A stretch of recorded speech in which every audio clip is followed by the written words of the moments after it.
ये लोग main stream में कहीं ना कहीं अभी आ रहे हैं, तो इस हवाले से क्या कहेंगे? मुझे इसके बारे में कुछ भी मालूम नहीं है। आ रहे हैं तो अल्लाह का शुक्र है। कह रहे कि जो हुर्रियत लीडर उनको तैयार है जेल के लिए। उसका मैं जवाब नहीं दे सकता, वो तो आने वाले समय हुर्रियत को जवाब देना नेशनल चाहिए। कॉन्फ्रेंस की बात करेंगे, किस तरह की सेटिंग है जम्मू कश्मीर में आने वाले इलेक्शन के लिए? देखिए, हम लोग तैयार हैं, जब भी ये इलेक्शन करेंगे इंशाअल्लाह। इसके सिवा मैं और कुछ नहीं कह सकता। और कहिए, हालात कभी यहाँ ठीक नहीं थे, तब भी इलेक्शन होते रहे। आपको याद होगा कि जब मेजर फ्लड्स आए उस वक्त भी इलेक्शन हुए, जबकि हमने उनसे गुजारिश की थी कि इसको थोड़ा सा डिले किया, उन्होंने डिले नहीं किया।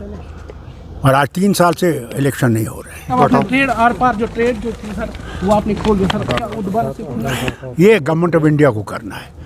ये गवर्नमेंट ऑफ इंडिया और गवर्नमेंट ऑफ पाकिस्तान के दरमियान है। फारूक अब्दुल्ला इसमें कुछ नहीं कह सकता।